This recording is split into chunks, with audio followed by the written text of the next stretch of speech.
You can hear the water running. Sometimes, if you adjust the float valve, you can get it to stop. This one won't. To adjust the float valve with this model, you just screw this button up and it'll turn it on and off. Unfortunately, this one won't shut off, so we're probably going to have to go ahead and replace the float.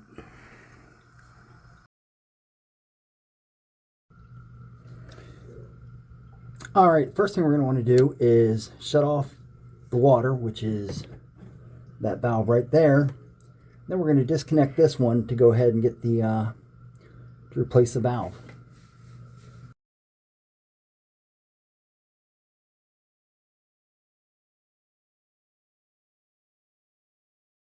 The float out, and underneath this is a bolt. You just need to unscrew that while holding it at the bottom. So I'll get you an update in a minute.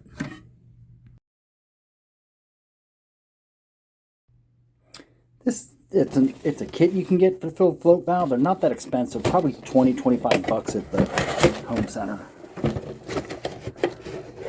And inside it you've got apparently no easy opening package.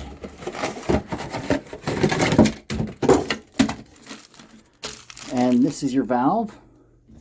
This is the main valve, same one we're replacing. Probably had a O-ring that went bad. And you've got a nut here. Screw it in underneath your toilet.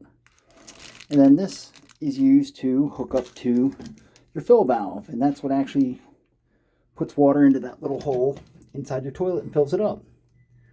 You know, it's pretty simple. You just put it in, screw it on, and then you fill it.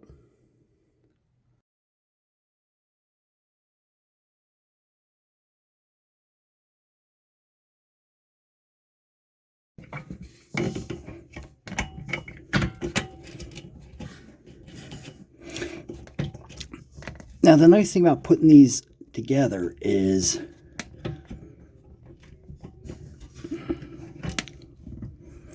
they're typically just hand tightened. You shouldn't need to put a ton of pressure on them.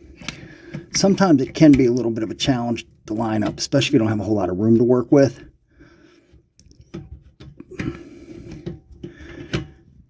Now that everything's hooked up, we're going to go ahead and turn the valve. That's a good thing, water's coming out of there. And now we want to go ahead and put the fill tube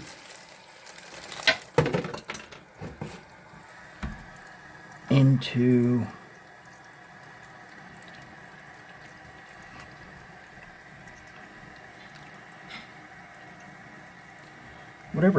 whatever this thing is called. It hooks onto this fill valve. That just keeps your toilet run a little cleaner. So okay, we have all the pieces put back together. We're going to have a test float. So far it sounds pretty good, like it's not still running. So we're going to do a test flush and let it go.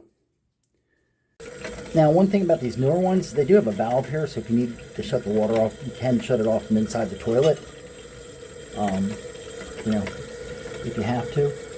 You can also see this is hooked up, so it shoots right down that tube. Kind of controls a little bit. No biggie. Right now we're just watching a toilet fill and see if that float comes up where it's supposed to and shuts everything off. And if so... One last thing I always like to do is do a good wipe up here in case I had any water spill. And then especially when you have a tight bathroom or one with a complex tile pattern like this, I tell the customer, put a paper towel down, make sure it's good and dry. A lot of times that's easier to see if you have a leak than trying to see if it's dripping on the towel. So this is underneath her valve. If it leaks tonight, she'll be able to tell.